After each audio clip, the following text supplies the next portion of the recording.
Hello, this is 40 Splish Splash, and today I'm gonna take a look into and make a review of a game called Rogue Company, which is a tactical third-person multiplayer shooter. I hope you will enjoy. Let's get into it.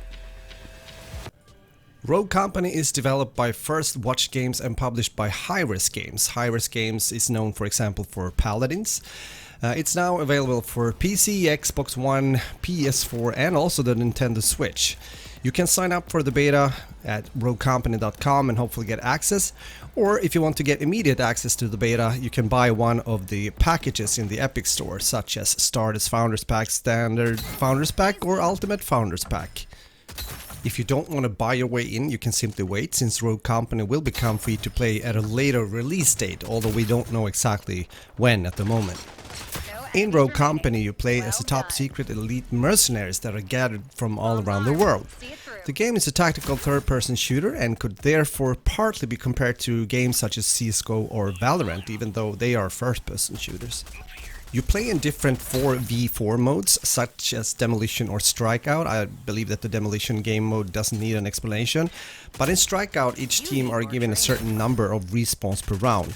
This means even if you're taken out, you can still come back to settle the score. Strikeout is also the more casual game mode out of the two. Rumor says that there might be another game mode coming to the game already in August, and they're supposed also to drop a shooting range as well.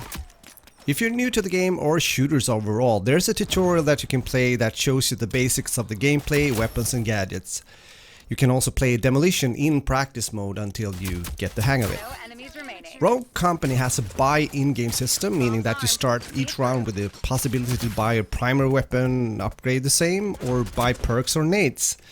Each character has also some kind of gadget, for example a radar ping that reveals enemies' positions in a close range area for a few seconds, a deployable shield or a knife that works like an explosive spike when thrown at a surface.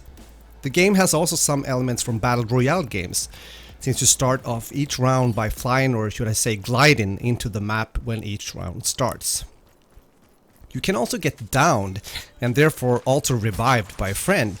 The down and revive thing is, in my opinion, good for the game and the pace of the game.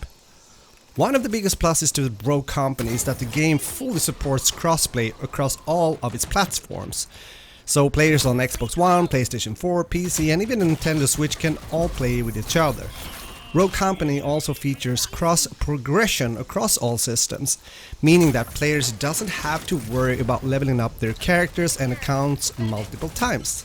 If you want to take advantage of Rogue Company's crossplay and cross-progression abilities, you'll need to head over to their site and link all of your replaceable accounts. I hope that crossplay between different platforms will become more common overall in the future for online shooters. Rogue Company uses hero shooter character templates when it comes to their core game design, and they are called rogues. Each rogue fulfills a role in the game, such as support, defender, breacher, intel, sniper or duelist.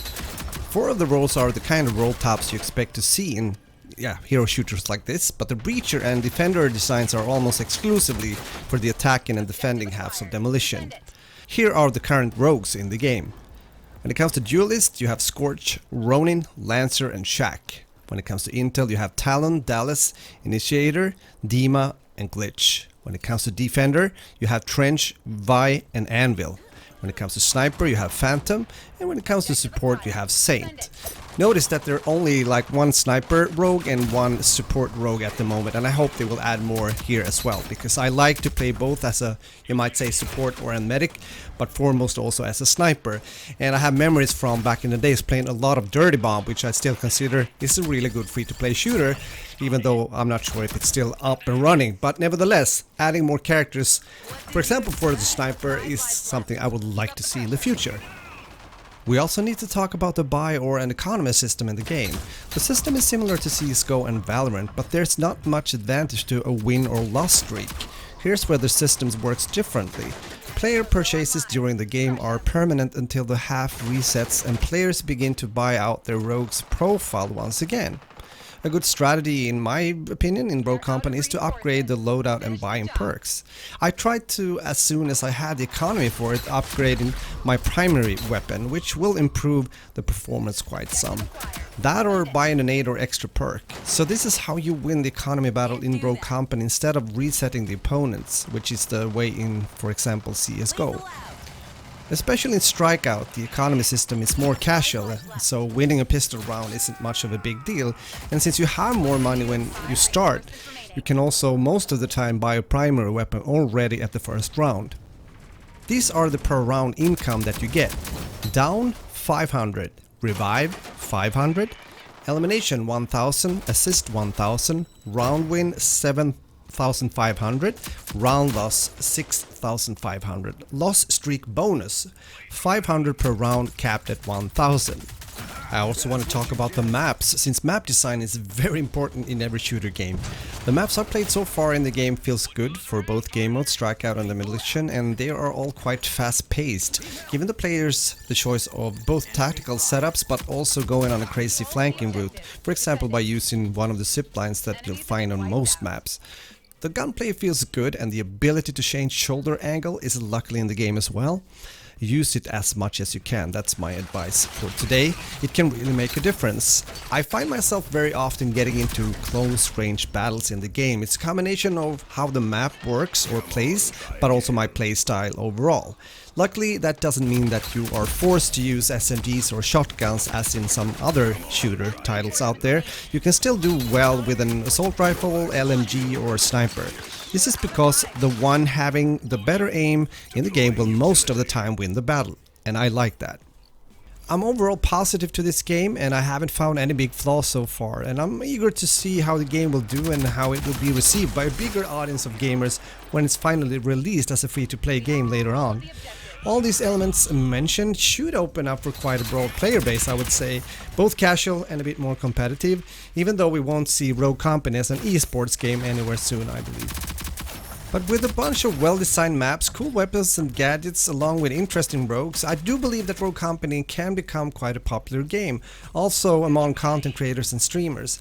If they continue the devs to do well-planned updates, adding maybe a new game mode or at least some new maps and guns along the way, the game should be able to have quite a long lifespan within the gaming community. Let's hope for that. And here's also a question to you: if you are playing the game, if you tried it out already, maybe you're watching this video and you already have hours into the game, let me know in the comments what you think about it, the good and the bad, so to speak, and what do you believe about the future for this game. Well, that question actually goes for each and every one of you watching the video, even though you aren't playing or have seen or heard about this game before. The first feel I got when I played a few matches was actually a referral to the Uncharted multiplayer games. I don't know why, maybe it was the look of the game, the colors and the movement and how it felt when I was shooting the weapons. Nevertheless, comparisons aside, the game has something of its own, and I think it's due to the balance they put into work here when it comes to having these kind of elements from different genres or in games. I mentioned also the Battle Royale thing when you're gliding in with the glider in the beginning, and also the fact that you can rest your teammates and so forth. I think the whole kind of mix of that is doing this game quite interesting and good, and I would love to hear from you guys also that have not played the game but are actually starting or are planning to start playing the game, because for me, I can definitely see myself continue to play the game and make some content also, and I'm mainly addressing this to people that are following my channel. And with that said, also, if you're interested, if you're new here, don't hesitate to subscribe, please do that, and also turn on the notification bell, pling and all that stuff, so you know when there's a new video up. I don't mainly do game reviews, but I think it's very interesting when there is a game that I want to share with my community and overall also here on YouTube and for other people to find, because definitely this game just deserves attention in my book, so that's why I'm mainly doing this video. And this is more like free talk here towards the end. I like to do that. I do follow a kind of script when I do my reviews, but otherwise I mostly don't. But now I just feel that I need to talk from my heart. And even though, as I said before, I've just played a few hours when it comes to this game, I still have a feel for what it is, and I hope that it also helped out things for you if you have considering to try it out, or if you just discovered a game that you haven't really seen or had on your radar. That was actually the case for me, because I was recommended this game, or at least to check it out, by my oldest son that is a game developer himself. So he said, I think you would like this, Dad, and I'm like, okay, I'm gonna check it out, and here we are. So again, thanks a lot for watching. I hope you had a good time. I had a good time with this video. Also, please give a like if you enjoyed, and if you could share the video, even better. You might have friends that might be interested. I mean, I didn't know about the game, even though I am doing videos on YouTube, and I also play a lot of different shooters and stuff like that. So for me, this was yeah, a game I've definitely missed so far, but now we're here and now we know. So again, thanks for watching and good luck with everything. I hope you're gonna enjoy the game. If you try it out, let me know, as I said before. That was it. That was the review. That was the gameplay and everything. So take care, people. Have a beautiful day, and thanks again for watching. Talk to you later. Bye bye.